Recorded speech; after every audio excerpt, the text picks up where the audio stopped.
starts so quietly you can almost convince yourself it's not happening. It's the name of a neighbor you've known for 20 years, suddenly vanishing from your mind just as you're about to say hello. It's the thread of a story you were telling, a story you've told a dozen times that unravels into silence mid-sentence. You stand in the kitchen, bathed in the afternoon light, with a distinct feeling you came in for something important, but the reason has evaporated like mist. You call them senior moments. You might even laugh them off. But underneath the laughter, there's a flicker of a cold, quiet fear. A fear that these moments are becoming more frequent. That the fog is a little thicker each morning and takes a little longer to burn off. A fear that the mind that has guided you, that has held your memories, your skills, your very identity for a lifetime, is beginning to betray you. For a woman we'll call Margaret, this feeling had become a constant, unwelcome companion. At 72, Margaret was fiercely independent. She was the one her children still called for advice. She did the Saturday crossword in ink, tended to a garden that was the envy of her street, and could recall the details of family holidays from decades past with perfect clarity. Her mind was her fortress, but lately, she'd started to notice cracks in the walls. It wasn't just forgetting names. She would reread the same page of a novel 3 times. She found herself struggling to calculate a tip at a restaurant, something she'd done effortlessly her entire life. Each instance was a small, private humiliation. She started to speak less in conversations, worried she'd lose her train of thought and embarrass herself. The fear was no longer just a flicker. It was a shadow that followed her, whispering about a future she didn't want to imagine, a future of dependence, of confusion, of not being herself. Like millions of adults, Margaret also had trouble sleeping. For nearly a decade, her solution was simple, reliable, and sat right there on her nightstand. A small blue pill, a common pain reliever with a sleep aid, something like a Tylenol PM or Advil PM. It was just an over-the-counter habit, something she'd never even thought to mention to her doctor. Why would she? It helped her get the rest she needed. It felt like a solution. It felt harmless. She saw her mind struggle and her night's sleep as 2 entirely separate issues. One was a frightening, inevitable part of aging she had to fight. The other was a simple, common problem she had solved. She never considered that the 2 could be connected. She never imagined that the trusted little pill she took every single night to quiet her mind for sleep might be the very thing quietly, systematically dimming its lights for good. What if the thing you trust to solve a problem is the very thing creating a catastrophe? What if the key to preserving your sharpest mind into your 80s and 90s isn't in a new supplement or a complex brain game, but in re-examining one of the most trusted pills in your medicine cabinet?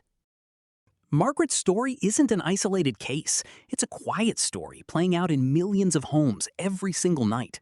I'm Dr. Is that Dean?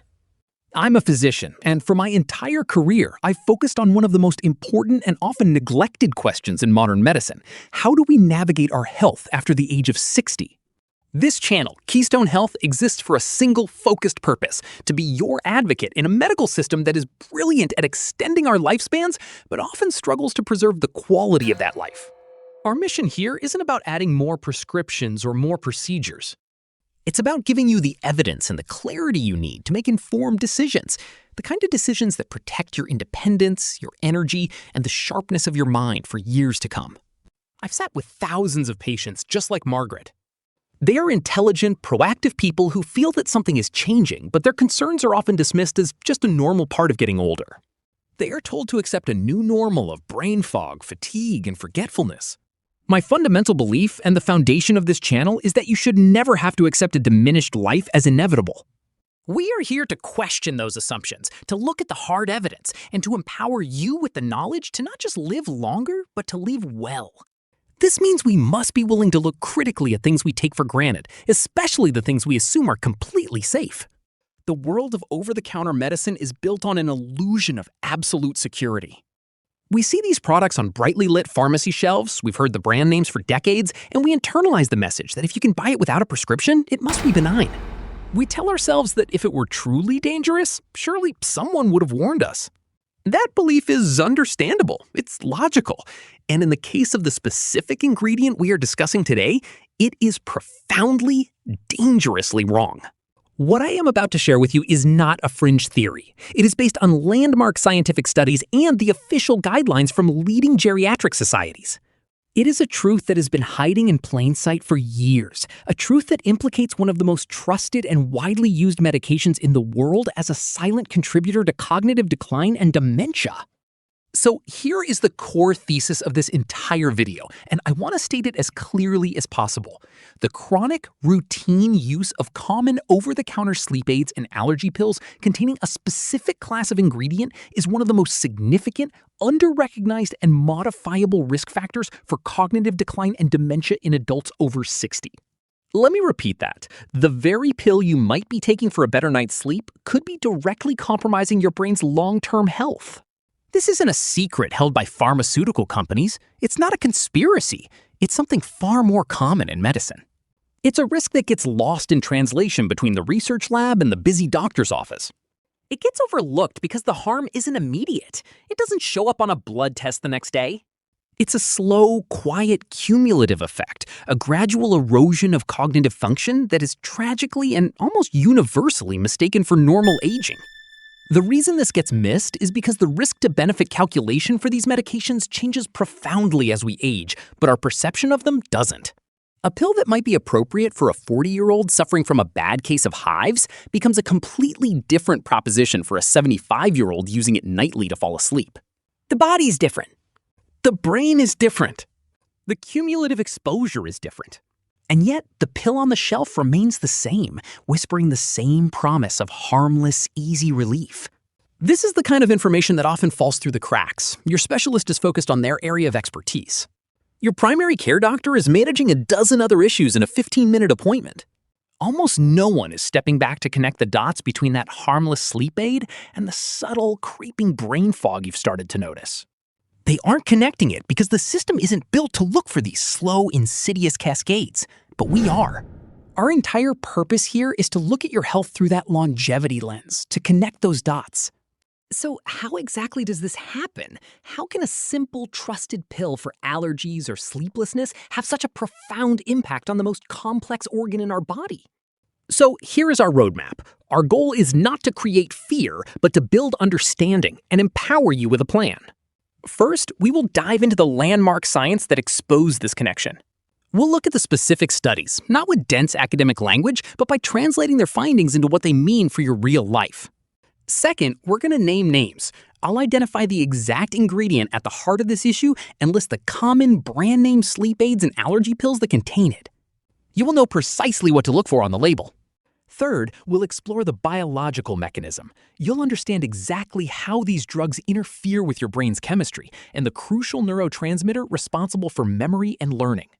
And finally, and this is the most important part, we will pivot to solutions. I will provide you with clear, evidence-based, and safer alternatives for both sleep and allergies, so you are not left with a problem, but with a clear path forward. To make sense of all this, we're going to use a single, powerful framework. It's a concept known as the Anticholinergic Burden. Think of it as a hidden weight being placed on your brain's resources. Understanding your personal anticholinergic burden is the key to protecting your cognitive future. This framework will change how you see your medicine cabinet forever. And as we journey through this evidence together, there are two moments I need you to watch for very carefully. The first is when I reveal the list of common prescription drugs that carry the same hidden risk. This isn't just about the over-the-counter aisle. This information has stopped many people in their tracks when they realize a medication prescribed by their doctor for a completely unrelated issue is contributing to their total anticholinergic burden.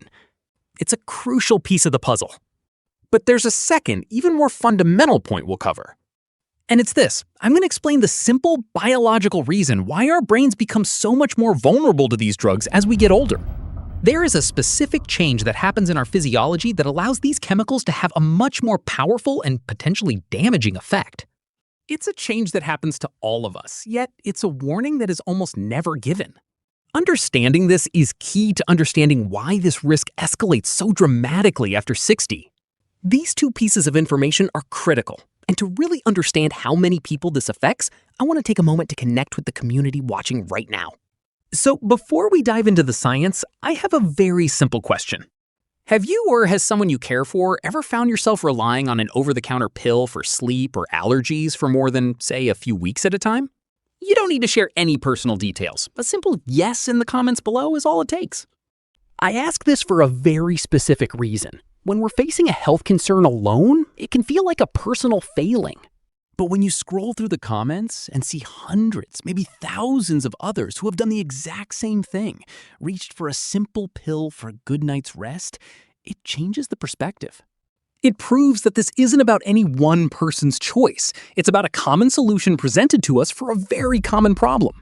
Your response helps build a powerful map of a shared experience, creating a community of awareness right here on this page. It shows that Margaret's story isn't just her story, it's a story many of us recognize. I do read these comments, and seeing this collective experience is incredibly telling. The sheer volume of yes answers I anticipate highlights a massive shared vulnerability. And to properly address a vulnerability like this, we first need to understand its mechanics. We need to give this invisible threat a name, a framework to grasp how this seemingly small habit can place such a heavy weight on our brain. That framework is the key to everything, and it's precisely where we're going next. In the medical community, this concept is known as the anticholinergic burden. Think of it like this. Imagine your brain's communication network is a delicate suspension bridge. Every time you take one of these pills, it's like placing a small, seemingly insignificant weight onto that bridge. One weight does nothing, but when you add another weight tomorrow and another the day after for years on end, the cumulative load begins to strain the structure. The bridge starts to sag. Communication slows down. Eventually, under that constant, unrecognized pressure, the cables can begin to fray. This is the anticholinergic burden.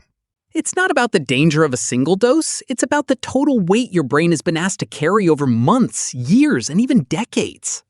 Each pill adds to the load, and this isn't just an abstract idea, it's a measurable risk factor that researchers have linked directly to cognitive outcomes. Understanding your personal anticholinergic burden is the single most important step you can take to protect your mind. So, to understand precisely how this weight exerts its force, how it physically slows down your thinking, we need to look at the first and most critical part of this mechanism, the chemical heist that takes place inside your brain every time you take one of these pills. This first principle is the neurotransmitter heist. Inside your brain, you have a critical chemical messenger, a neurotransmitter called acetylcholine.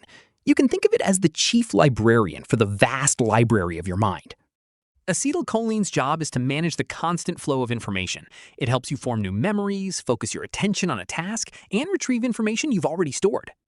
When you learn a new skill or recall a cherished memory, acetylcholine is the messenger making that connection happen, ensuring the right books are pulled from the shelves and new ones are filed correctly. Now, the drugs we're discussing belong to a class called anticholinergics. The name itself tells you exactly what it does. Anti, meaning against, and cholinergic, referring to acetylcholine. These drugs work by walking into your brain's library and blocking the receptors for acetylcholine. Let's go back to our analogy. Imagine these drugs are like a rogue security guard who walks into the library and tells the librarian, acetylcholine, to go on an extended, unscheduled coffee break. For a little while, things might seem peaceful and quiet. This is the sedative effect that helps you feel sleepy. But while the librarian is gone, no new memories can be properly filed. The process of learning and recall is disrupted.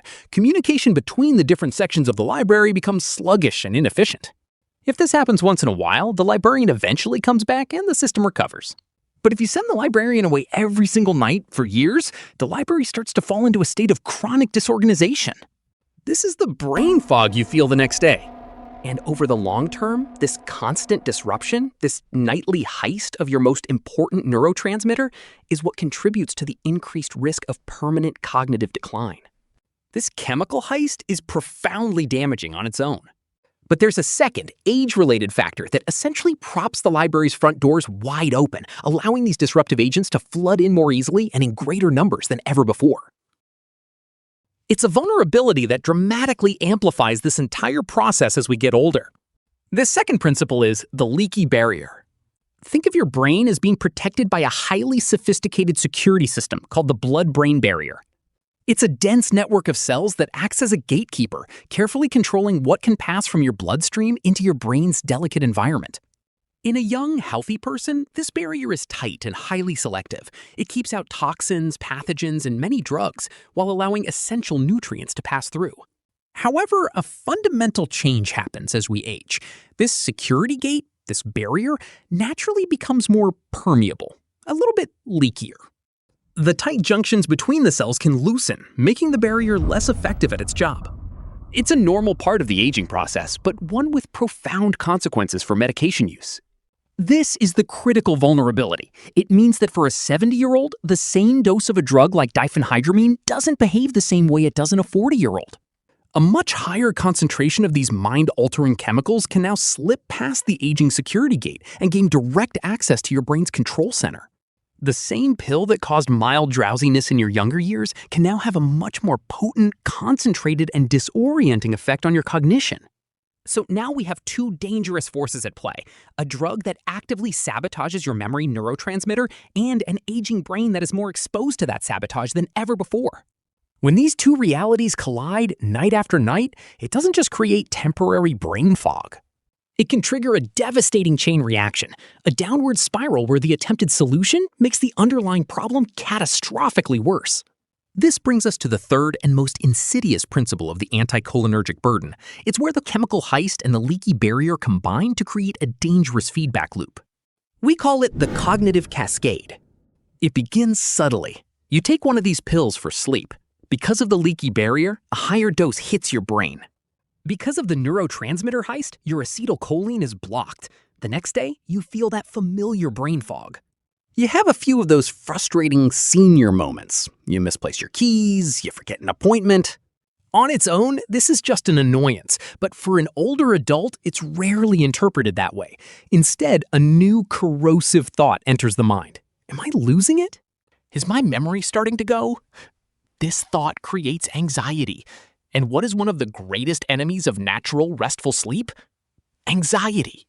So that night, you lie in bed, your mind racing, worried about your own cognitive health. Sleep feels further away than ever. And in that moment of frustration, what seems like the only logical solution?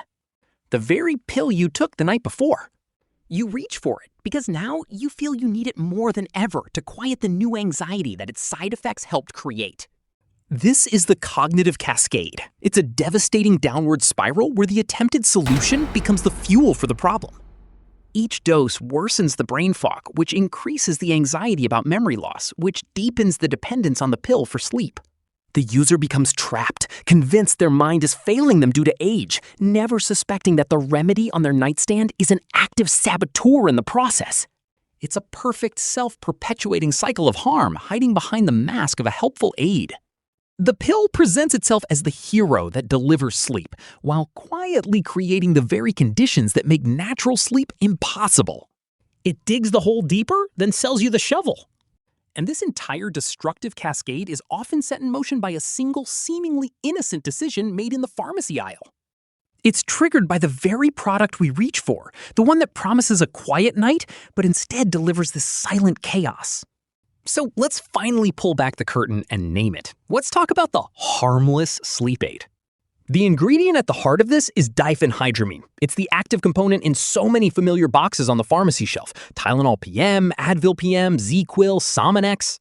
Even the common allergy pill, Benadryl, which countless people use to help them drift off.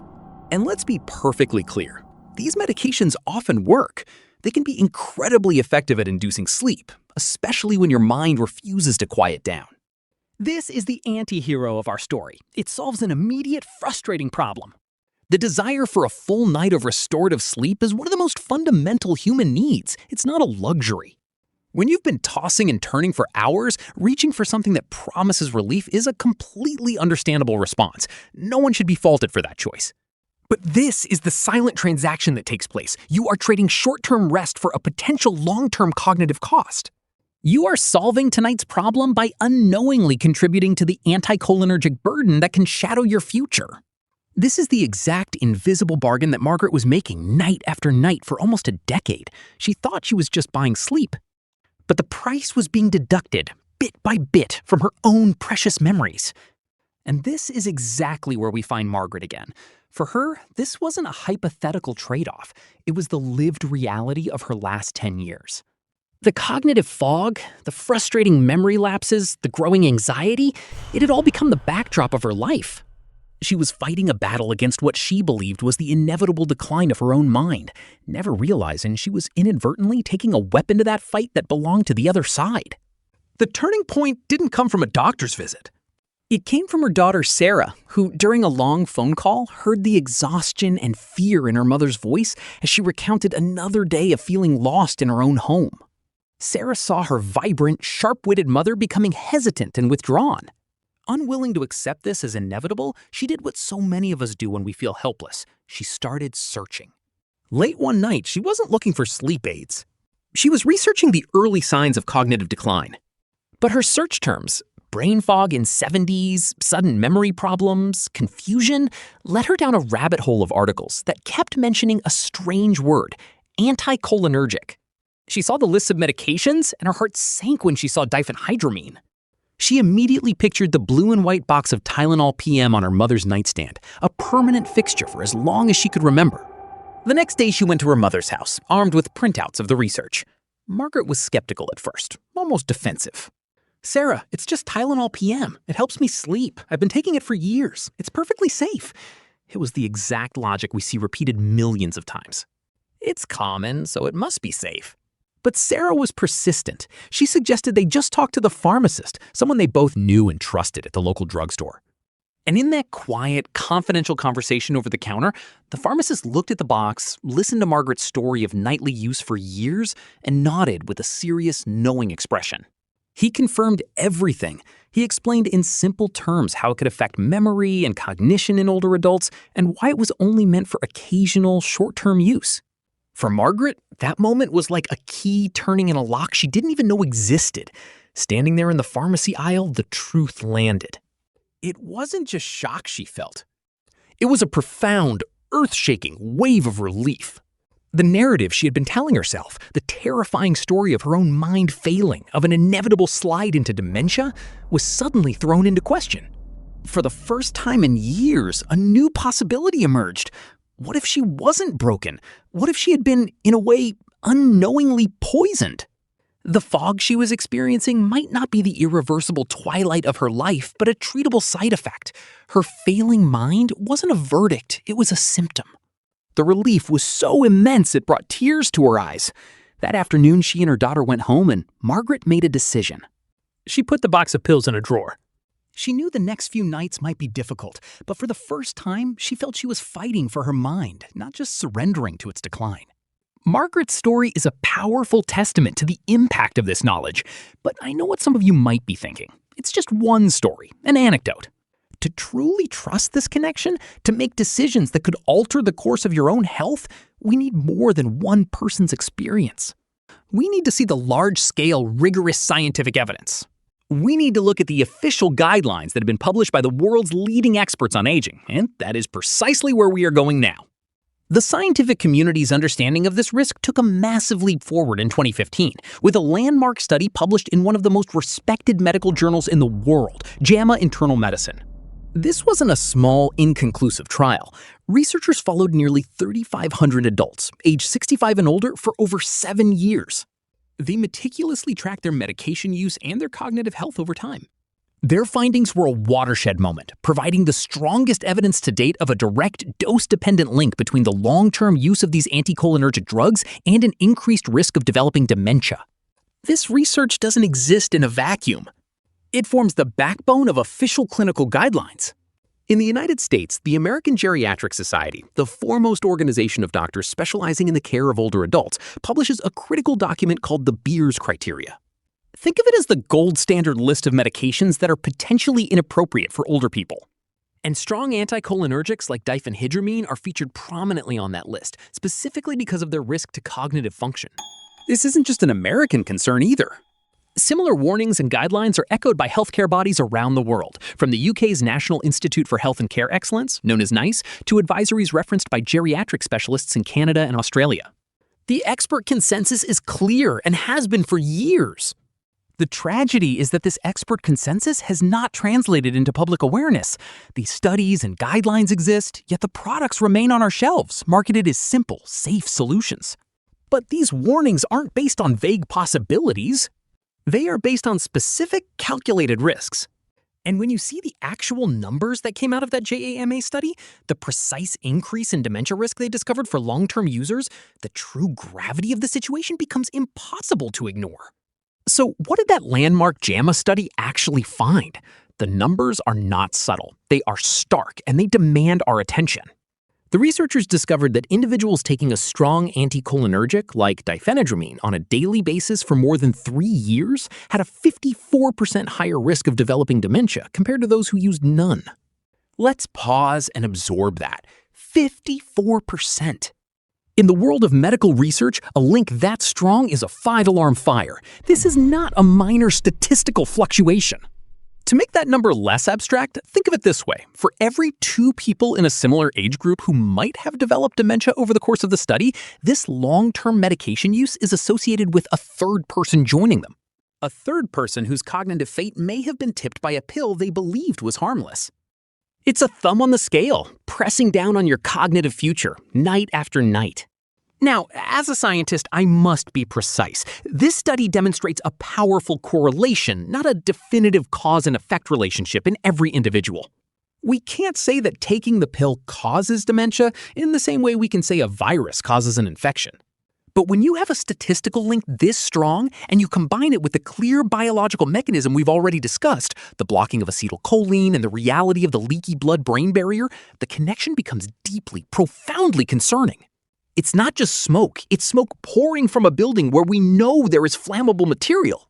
The true weight of that statistic isn't just a diagnosis on a chart.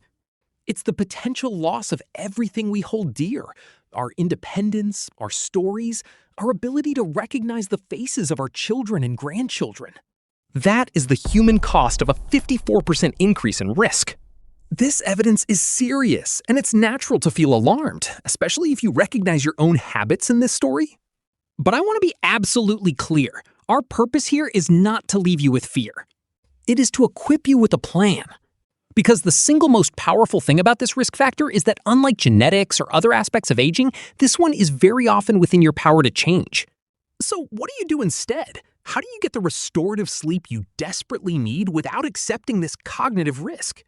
The answer is to shift from treating the symptom to addressing the root cause of the sleeplessness itself. The gold standard non-pharmacological treatment for chronic insomnia is a specific program called Cognitive Behavioral Therapy for Insomnia, or CBTI. This is not traditional talk therapy. It's a structured, evidence-based program that helps you retrain your brain and body for natural sleep by identifying and changing the thoughts and behaviors that are sabotaging it. The data shows it is more effective in the long run than any sleeping pill. For more immediate, short-term needs, there are also safer options.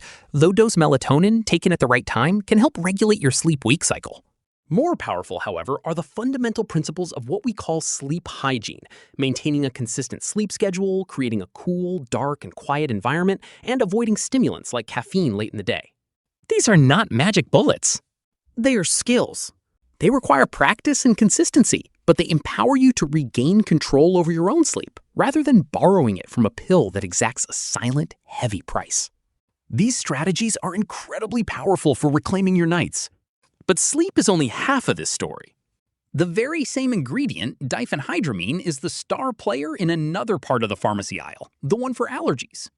And for many, this is where the anticholinergic burden becomes truly hidden, building up season after season under the guise of treating a simple sniffle. Now, this is where the conversation requires nuance. The primary role of diphenhydramine, sold famously as Benadryl, is as an antihistamine. It is remarkably effective for acute allergic reactions, a sudden case of hives, a bee sting, a severe reaction to pollen. Let me be absolutely clear. I am not suggesting these medications have no place. For a true immediate allergic reaction, they can be a vital tool. The issue we are discussing is not emergency use. It's the slow creep of that emergency tool into a daily, chronic habit. The problem is the person who suffers from seasonal allergies and takes a Benadryl every single day for 8 weeks straight every spring. Or the person who takes one a few times a week year-round for dust or pet allergies. This is where the allergy pill illusion takes hold. Because this medication has been a household name for over 70 years, we have absorbed the idea that it is fundamentally benign. It's the pill we give to our children. It's the one our parents gave to us. Its familiarity creates a powerful illusion of absolute safety. But the safety profile for a child taking it for chickenpox is vastly different from a 75-year-old taking it daily for seasonal rhinitis. Your brain does not know or care why you took the pill. It doesn't distinguish between a dose taken for insomnia and one taken for an itchy rash. The effect on acetylcholine, the neurotransmitter heist, is exactly the same. The contribution to your total anticholinergic burden is identical. Every dose taken for allergies adds another small weight to that cognitive bridge we talked about. And when you do that season after season, year after year, for decades, the cumulative weight becomes substantial. The danger isn't in the single dose you took last Tuesday. It's in the hundreds or even thousands of seemingly harmless doses spread across a lifetime. This is where the risk becomes truly insidious, because it's not one single decision, but a pattern of tiny, disconnected choices that creates the problem. So how does this actually work? How can these small, separate events, a pill here, a pill there, add up to such a significant, measurable risk over time? To see that clearly, we need to understand a principle called cumulative toxicity. The concept is simple. It means that the true harm isn't caused by one single dramatic event, but by the slow, steady accumulation of many small exposures over a very long time. The best way to visualize this is with an ancient and powerful analogy: the drip of water on a stone. Imagine a single drop of water landing on a solid piece of granite. What happens? Absolutely nothing. It evaporates in moments, leaving no trace. That single drop is like taking one Benadryl for an acute allergic reaction. The effect is temporary, your body processes it, and the system recovers fully.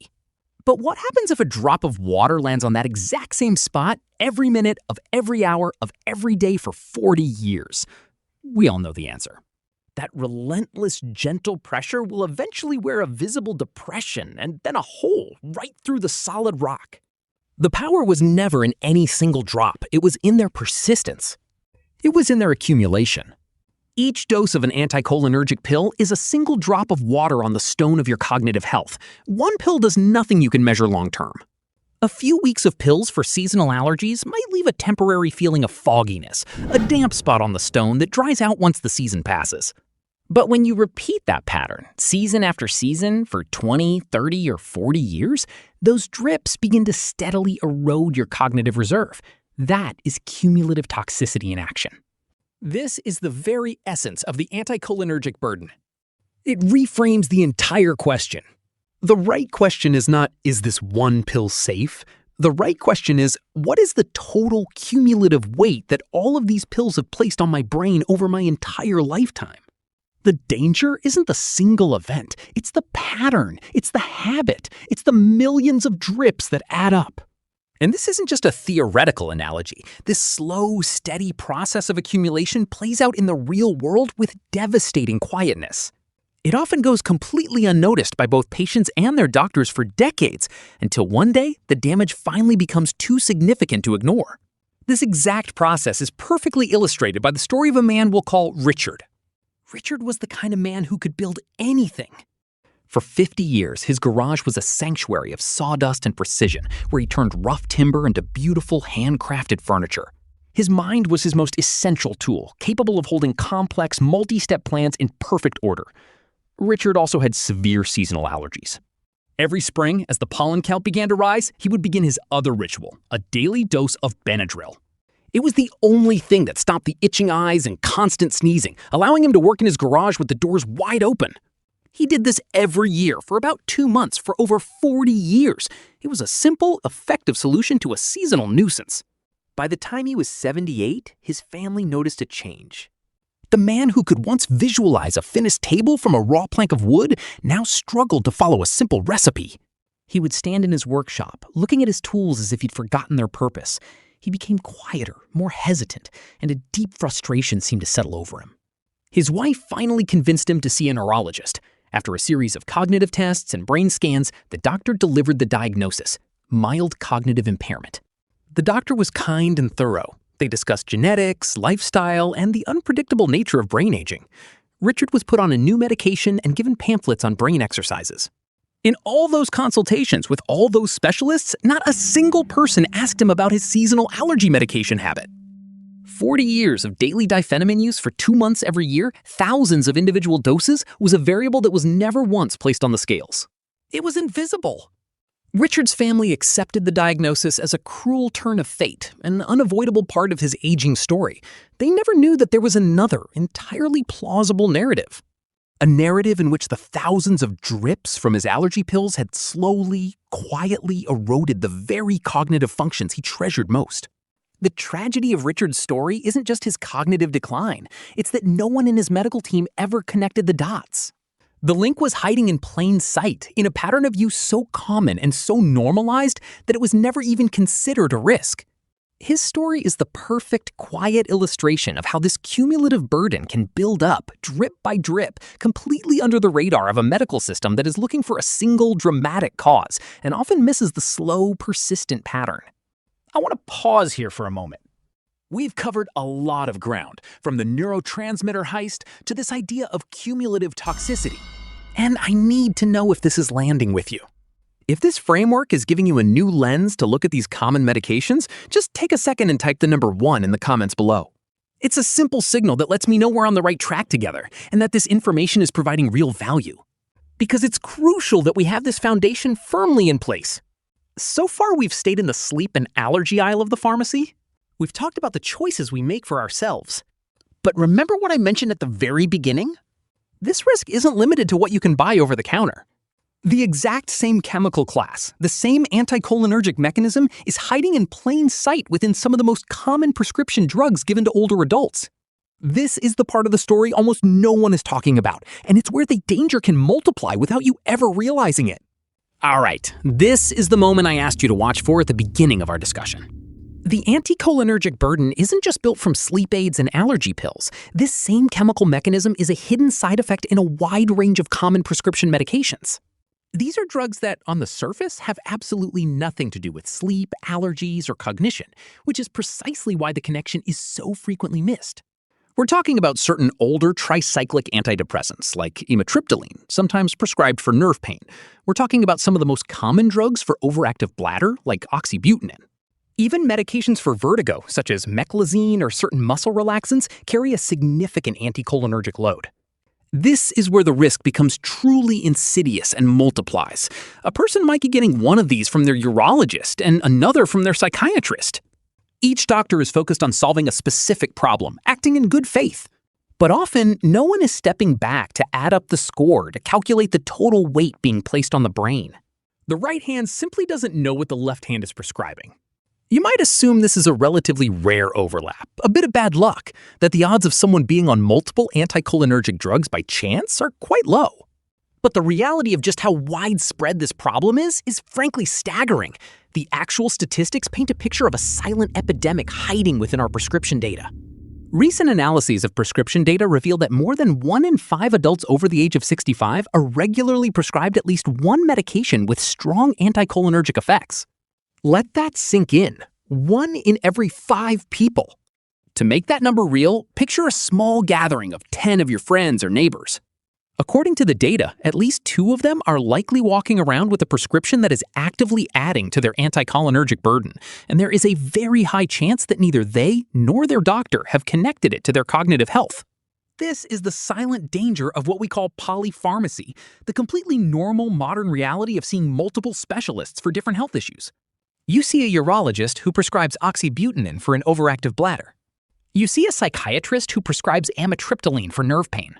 You see a primary care doctor who prescribes a muscle relaxant for back spasms. Each of these prescriptions is a logical, well-intentioned solution to a specific problem.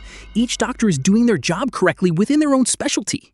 But the result is a perfect storm of cumulative cognitive risk. No single person is looking at the total picture. No one is adding up the score. You become the unwitting host of a stacking effect, where the combined weight of these medications on your brain is far greater than the sum of its parts. The patient is left in the middle, taking pills to solve 3 different problems, completely unaware that they might all be contributing to a 4th, far more devastating one. This immediately raises a critical question. How is this happening on such a massive scale? How can so many dedicated, intelligent doctors be unintentionally contributing to this problem? The reason this happens isn't because of bad doctors. It's because of a good system that has a single critical flaw. Our medical system is built on specialization. If you have a heart problem, you see a cardiologist. A skin issue, a dermatologist. This depth of expertise is a modern miracle. But its great strength is also its hidden weakness, the fragmentation of your care. Each specialist operates with extraordinary focus inside their own silo, and you are the only person who exists across all of them. Let's trace a common and completely plausible scenario. A woman goes to her urologist for a persistent and distressing overactive bladder, a condition that severely impacts her quality of life. The urologist, acting as the hero in this part of her story, prescribes oxybutynin. The medication works beautifully. Her problem is solved, and she feels an immense sense of relief and gratitude. A few months later, that same woman sees her neurologist for chronic nerve pain that has plagued her for years. The neurologist, also a hero in their part of the story, prescribes a low dose of amitriptyline. This too is a success. The pain subsides and her daily life improves. Both doctors have done their jobs perfectly. Both have used their expertise to solve a difficult problem. But what no one in this equation is tasked to do is to step back and calculate the combined cognitive cost. Both oxybutynin and amitriptyline are potent anticholinergic drugs. Separately, they add a significant weight to the brain. Together, they can create a crushing anticholinergic burden. The system simply isn't designed to catch this cumulative effect. Each doctor sees their prescription as a single justified intervention. The pharmacist might see both drugs on file, but the subtle long-term cognitive risk of their combination isn't a high-level alert that stops the process. There is no one in the room whose job it is to calculate your total score. And because this cascade of prescriptions is invisible to the very system creating it, the symptoms it produces are almost always misunderstood. The brain fog, the confusion, the memory lapses, they are not seen as a medication side effect. They are seen as the heartbreaking, inevitable onset of something else entirely. And this brings us to the most insidious part of this entire problem, the deceptive nature of the symptoms themselves. The cognitive side effects of a high anticholinergic burden do not announce themselves with a sudden, dramatic crisis. They don't arrive like a stroke or a heart attack. They creep in. They are quiet, subtle, and profoundly easy to misinterpret. We're talking about a general slowing of thought, a difficulty finding the right word that used to be on the tip of your tongue. That frustrating feeling of walking into a room and forgetting why you're there, but it's happening 3 times a day instead of once a week. It's a subtle but persistent brain fog that makes complex tasks feel exhausting. Now, think about that list of symptoms. What does it sound like? It sounds exactly like the stereotypical cliched description of just getting older. And that is the perfect camouflage. It's the reason this goes undiagnosed for years or even decades.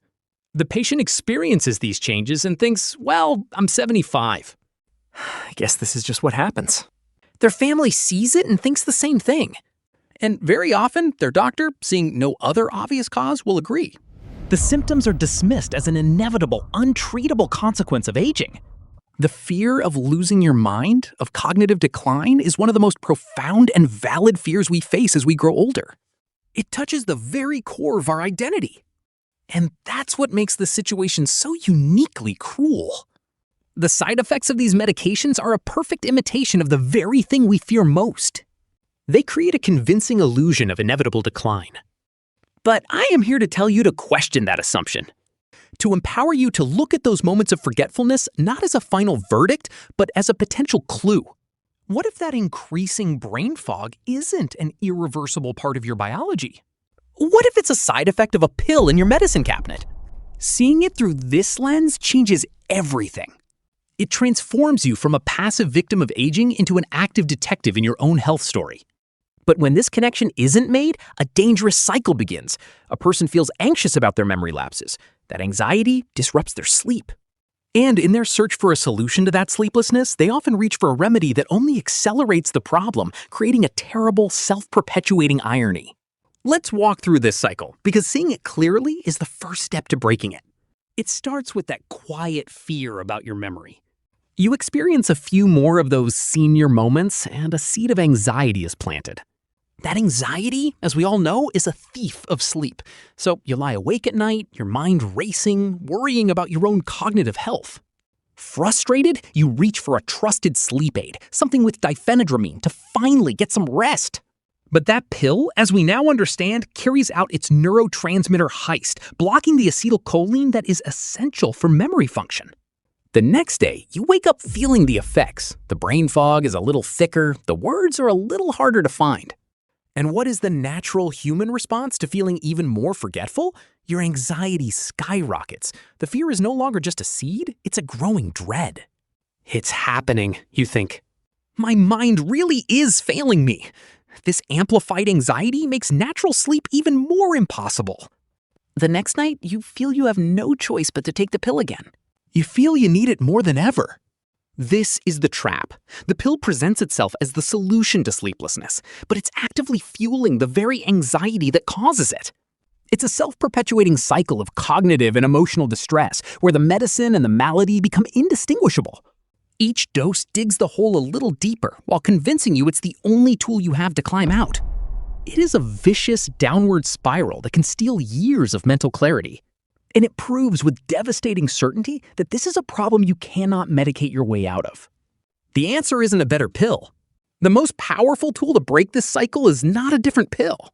It is not a supplement, a diet, or a brain game. Bar none, the single most effective intervention you have at your disposal is knowledge, combined with a structured, respectful conversation with your healthcare provider. It's a process we can call a personal medication audit.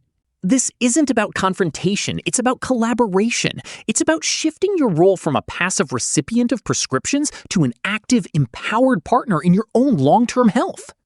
The goal is not to walk into your doctor's office and demand to stop all your medications. That can be dangerous and counterproductive. The goal is to open a dialogue. It's to ask for a review, specifically through the lens of your cognitive health.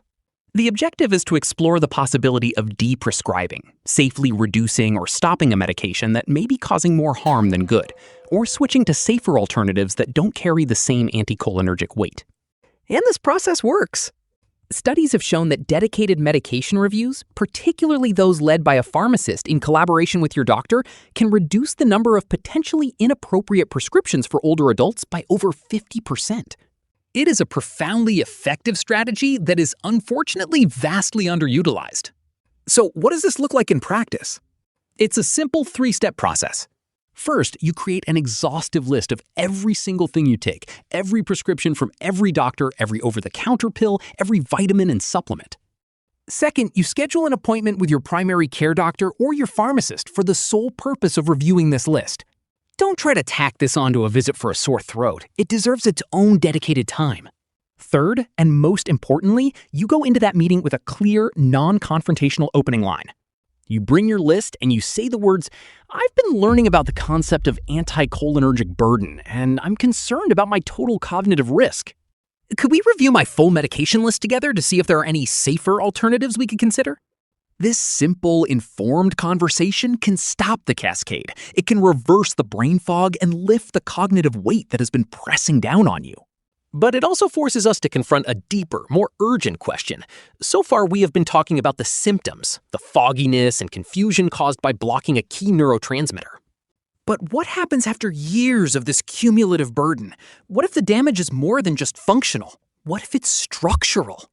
This brings us to the final and most serious piece of the puzzle, the possibility that these drugs could be linked to physical changes in the brain itself, changes that may not be so easily reversed. The most consequential finding from recent research is that the connection between a high anticholinergic burden and dementia might be more than just functional. It may not just be a temporary software problem caused by blocked neurotransmitters. Emerging evidence now suggests that it could be linked to physical structural changes in the hardware of the brain itself. For example, studies using advanced brain imaging have found a disturbing association between long-term anticholinergic use and reduced brain volume, particularly in the hippocampus, the brain's memory headquarters. Other lines of research have suggested a potential link to an increase in beta-amyloid plaques, the infamous protein clumps that are the central hallmark of Alzheimer's disease. Let me be clear, this is an area of very active investigation, and the link is not yet proven to be causal. But the implications are profound. This raises the terrifying possibility that the cumulative effect, the constant dripping on the stone, may not just be disrupting communication. It may be contributing to the physical erosion of your brain's architecture. This brings us to the single most urgent and personal question of all. If the damage extends beyond function and into the physical structure of the brain, is it too late? Is any of this reversible? If you stop taking these pills, can your brain heal, or have you crossed a point of no return? This is the most critical question, and the answer is a paradox. It is both hopeful and deeply sobering, and it underscores the urgency of this entire conversation. Let's start with the hope. For many people who stop taking these drugs, the functional, day-to-day cognitive symptoms can improve dramatically. The brain fog, the mental slowness, the difficulty with short-term recall, these are often direct, real-time effects of acetylcholine being blocked. When you remove the drug, you allow that crucial neurotransmitter to get back to work. For many, it's like a fog lifting. Within weeks or months, they report feeling sharper, clearer, and more like their old selves. This is the software issue, and in many cases, it appears to be largely reversible. But here is the difficult, crucial truth. While the symptoms may recede, the increased statistical risk for dementia that was built up over years of cumulative use may not. Think back to our analogy of the water dripping on the stone. You can stop the dripping today, and that is a vital, necessary step. But the erosion that has already occurred over the last 20 years, the groove worn into the rock, may persist. The landmark 2015 JAMA study looked at the risk associated with past cumulative exposure. It suggests that the increased vulnerability to dementia may, to some extent, already be locked in. The potential structural changes, the hardware damage, are not as easily undone. This is the central paradox. Stopping the medication can make you feel so much better in the short term that it creates an illusion of complete recovery. But that immediate relief can mask the fact that the long-term underlying risk may remain elevated. This isn't a reason for despair.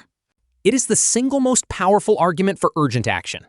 Every single dose you avoid from this day forward is one less drop of water on the stone. You are stopping any further erosion. You are protecting what you have. The question of reversibility isn't a simple yes or no. It's a matter of degrees, a story of probabilities and personal biology.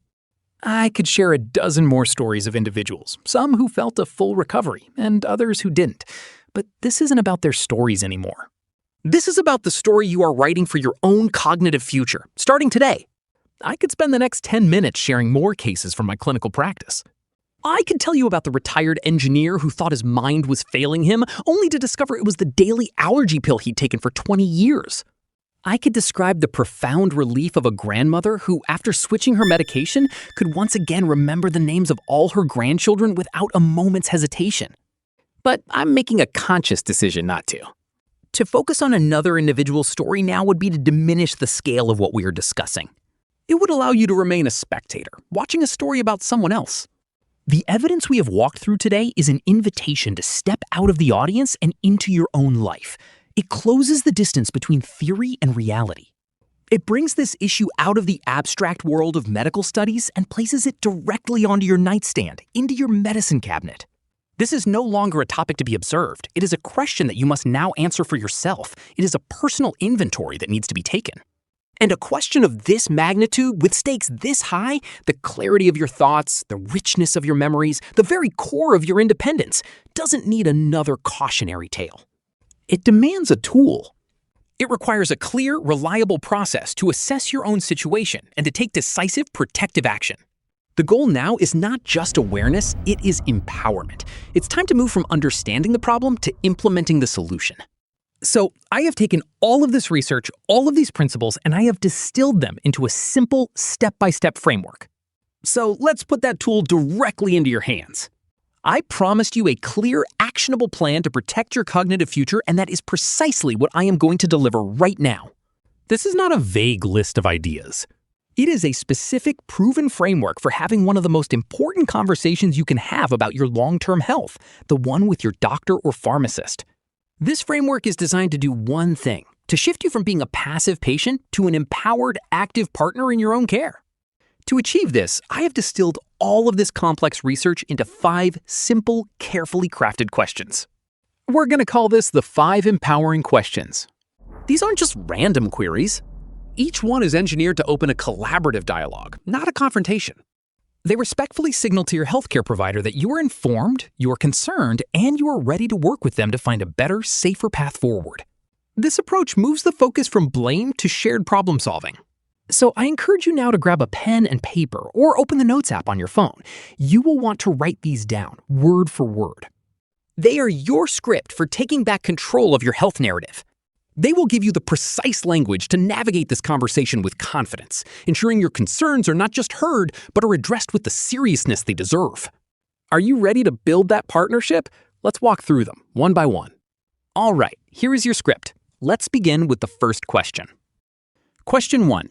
Looking at my complete list of medications, including everything I take over the counter, could you help me understand my total anticholinergic burden and how it might be affecting my long-term cognitive health?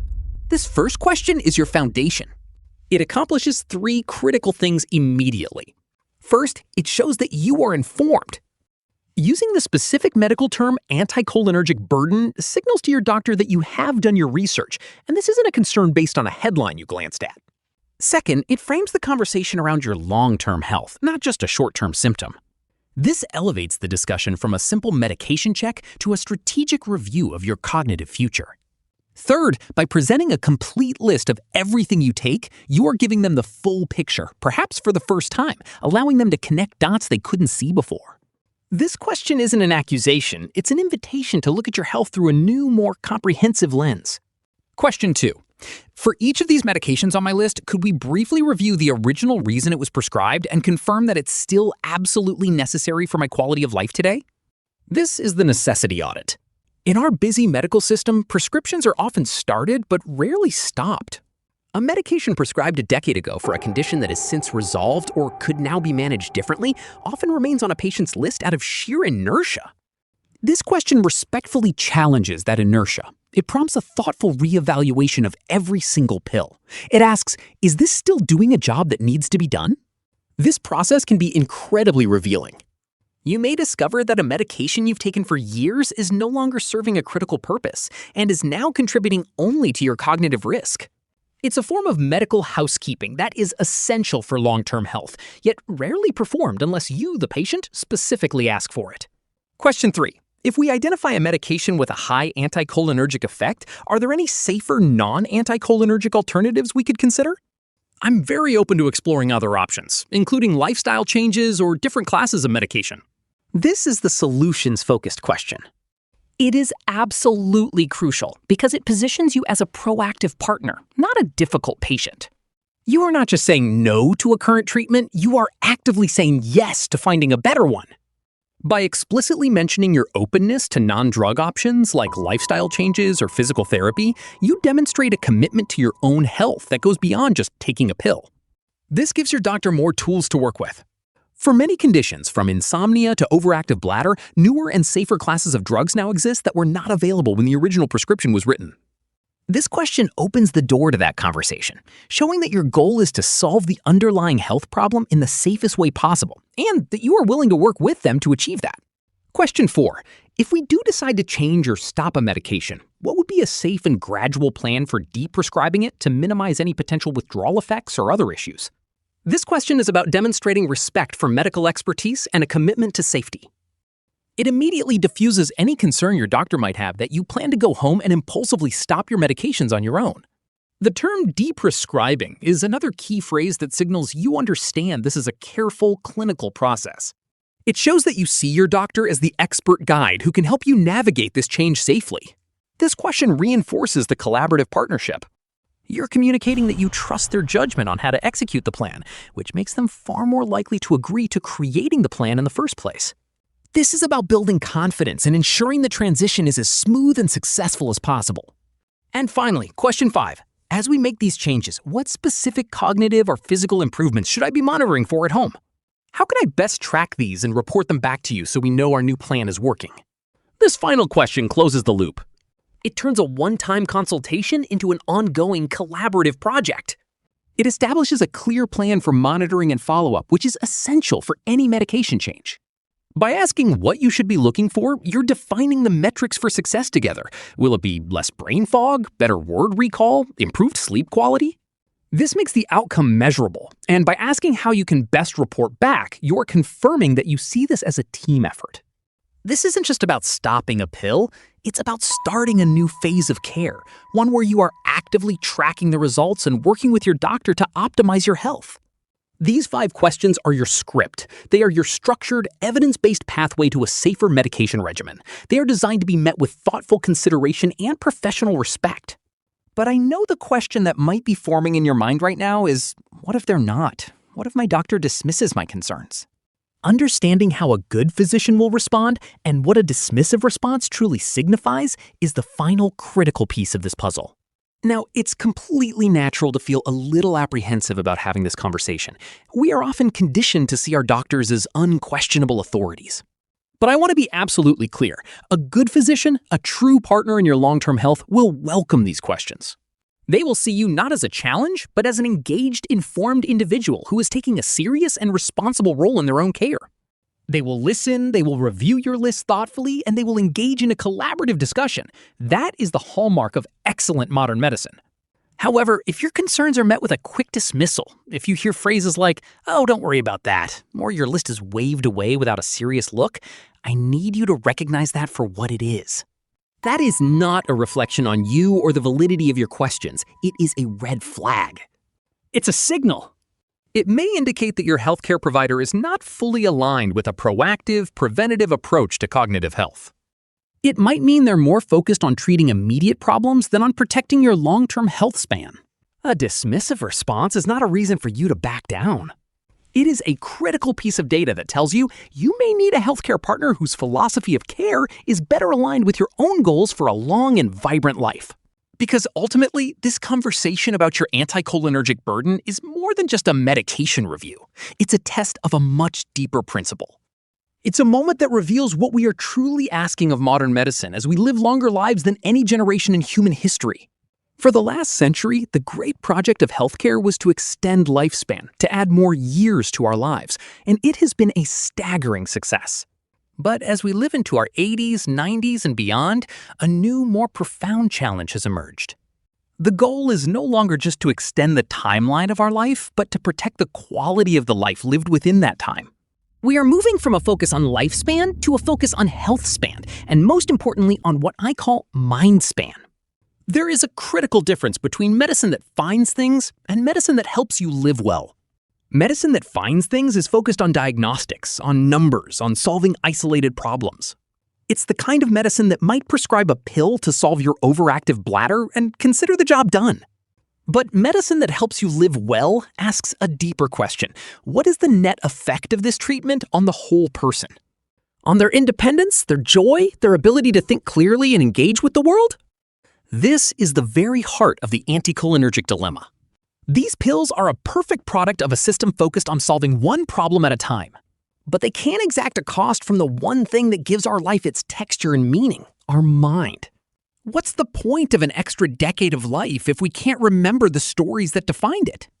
What is the value of a quiet night's sleep if the cost is a slow erosion of the very consciousness that experiences the next day?